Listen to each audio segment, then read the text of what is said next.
A baby left utterly alone at a courthouse. No food, no clothes, nothing. The chilling image, stark and unforgettable, immediately raises a single, urgent question. Why? Why did parents Jeremy and Jessica Lump make such a drastic decision? Their shocking justification echoed chillingly. They were gonna take him anyway. This isn't just a sensational news headline.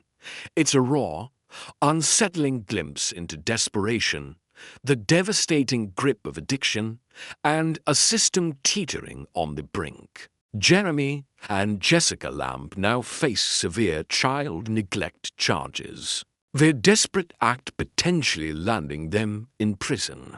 But their story, as tragic and personal as it is, exposes much darker, uncomfortable truths about how society handles its most vulnerable, and how easily lives can unravel. The scene that day, captured in chilling detail, was the Livingston County Courthouse. Jeremy and Jessica arrived for what was, for them, a mandatory drug test. What unfolded next would swiftly unravel their lives and shine an unforgiving spotlight on a hidden crisis. Jeremy's test came back clean, but Jessica's results were a devastating bombshell, positive for methamphetamine. The Children's Division, now facing a child in a potentially unsafe environment, presented them with three seemingly clear options.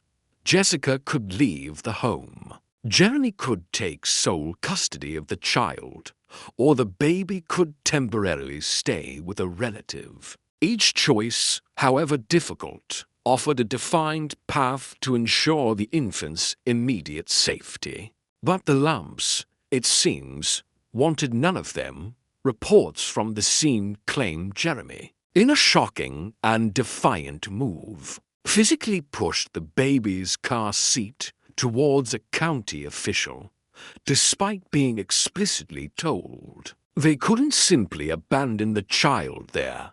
They were utterly undeterred. They simply turned and walked away, leaving their baby behind, with absolutely no food, no clothes, no diapers, nothing at all to sustain him. But their reasons for this drastic action went deeper than just a failed drug test. Their decision, however abrupt, was rooted in a pattern of desperation and a history that haunted them. Both Jeremy and Jessica had a documented history of legal troubles, with Jessica carrying the heavy weight of a prior child endangerment charge. It seems a desperate, perhaps even self-fulfilling belief had taken root in their minds.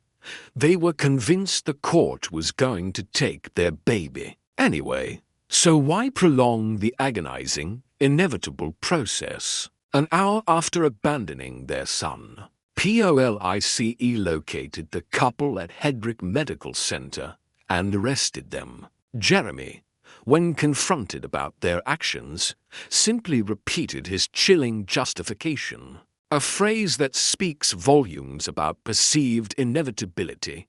They were gonna take him anyway. Jessica, however, offered no explanation for her choice to surrender her baby in such a public and unprepared manner. Her silence, coupled with her drug test results, hinted at a deeper, unspoken struggle. This deeply unsettling story, unfolding in such a stark public setting, immediately ignited a firestorm of passionate debate across the nation, exposing painfully divided opinions about the couple's actions and the very system designed to protect children. The public's outcry was immediate and fierce. Initial reactions were a wave of condemnation, with comments echoing sentiments like "stop making freaking babies" and urgent, emotional calls for permanent sterilization. But then, a complex, often uncomfortable, counter-narrative began to emerge. Was this act, however misguided, a desperate cry for help? Was it, some argued, even the right thing for parents overwhelmed by addiction and seemingly incapable of providing care? The concept of safe haven laws immediately entered the discussion.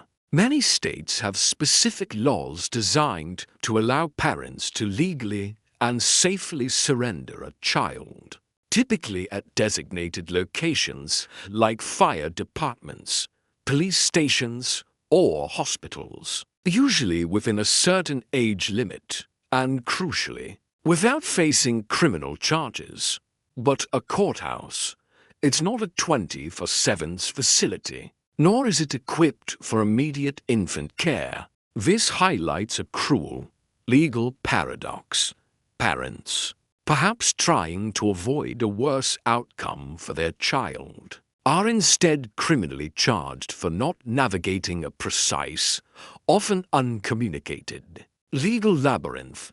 Does punishing these parents, some argue, inadvertently scare others into taking far more dangerous actions, ultimately putting more vulnerable children at risk of abandonment in truly unsafe places? The lack of universal understanding about designated safe haven locations, and the stark difference between legal surrender and criminal abandonment, reveals profound cracks in our social safety net. Yet, beneath the legal arguments and public debate lies the profound human element, the devastating grip of addiction. A closer look at Jessica's positive methamphetamine test and her unsettling silence offers a disturbing window into the mind under severe influence. As one commenter, a recovering addict themselves, painfully articulated, "Us addicts can't think right. We love our kids, but somehow that drug takes over, and all we can think about is that drug." From this harrowing perspective, leaving the baby at the courthouse, however shocking, becomes a lesser evil when compared to the far more horrific scenarios sometimes seen with severe addiction, trading children for drugs, or direct physical harm. This tragic incident also brought out raw, blistering critiques of what many perceive as a broken child welfare system.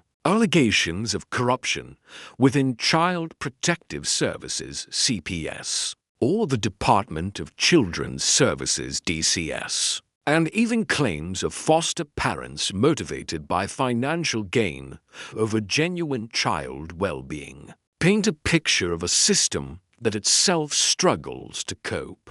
This deeper societal brokenness exacerbates the individual struggles of addiction, leaving both parents and children vulnerable. As we peel back these painful layers, the fundamental question remains: what happens to the innocent child caught in this devastating crossfire? So, where does this devastating story leave us? For the infant, the immediate future involves becoming a ward of the state, removed from direct parental care.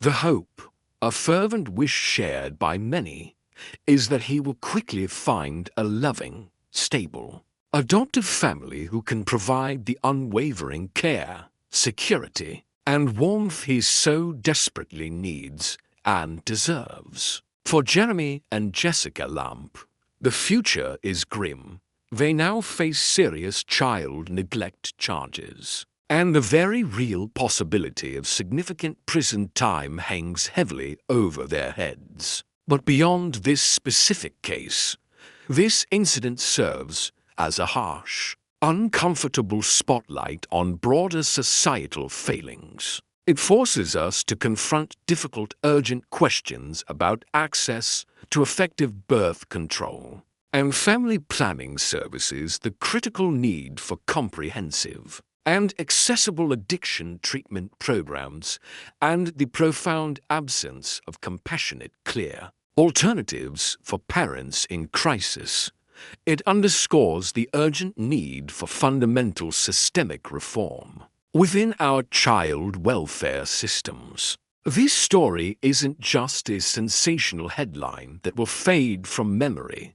It's a harsh, enduring symbol of the desperate intersection of addiction, poverty, and a system struggling to cope, leaving us all to consider our collective responsibility in preventing such profound tragedies. What do you think should happen in cases like this? How can we better support struggling families and prevent such devastating abandonments? Share your thoughts below.